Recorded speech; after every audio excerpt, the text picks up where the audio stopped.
Vous êtes sur InfoLive TV, les informations vous sont présentées par Benny Samber. Le tribunal de Petah Tikva vient de publier en partie les infractions commises par le député Azmi Bishara. Ce député soupçonné d'avoir aidé le Hezbollah lors de la seconde guerre du Liban, moyennant de l'argent qu'il aurait perçu en main propre. Le député a été interrogé à 2 reprises par la police avant de s'enfuir vers l'étranger à l'approche du 3e interrogatoire. Le Premier ministre Ehud Olmert a décidé de s'abstenir de lancer une opération militaire de grande envergure dans la bande de Gaza suite à la reprise des tirs de roquettes Qassam sur Israël. Cette information intervient alors que le président palestinien Mahmoud Abbas avait appelé mardi à Rome l'État hébreu à faire preuve de retenue.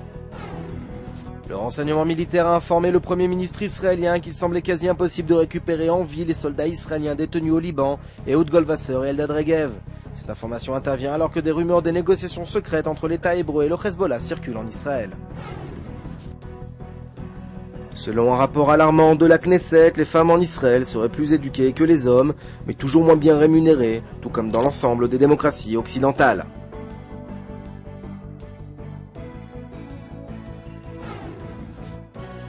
Un mot d'économie pour finir. Dans le but de faire face à la chute du cours du dollar, Stanley Fischer, le président de la Banque d'Israël, a décidé de baisser d'1 quart de point les taux directeurs, passant de 4% à 3,75%.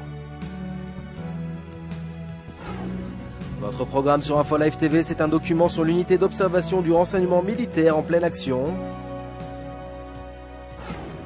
Et puis un reportage d'une rare émotion sur la famille Balili qui a perdu un fils, Ziv, lors de la guerre du Liban.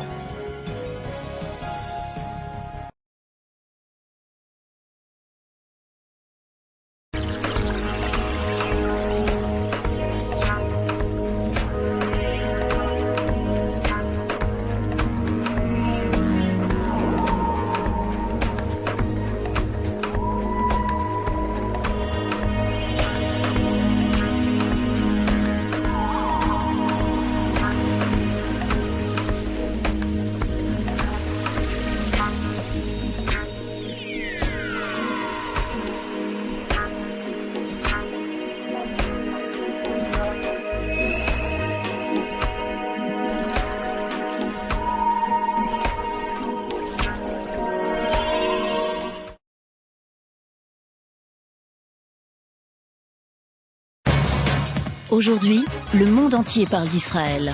Mais qui parle d'Israël au monde entier, en temps réel, en 4 langues et en direct de Jérusalem? InfoLive.tv, la première chaîne de télévision internationale israélienne. 24 heures sur 24, 7 jours sur 7, suivez de l'intérieur l'actualité d'Israël et du Moyen-Orient. Des reportages, des interviews, un grand journal et des flash infos en images dès que l'actualité l'exige. InfoLive.tv, votre regard direct et vrai sur l'actualité d'Israël. Retrouvez InfoLive sur internet www.infolive.tv.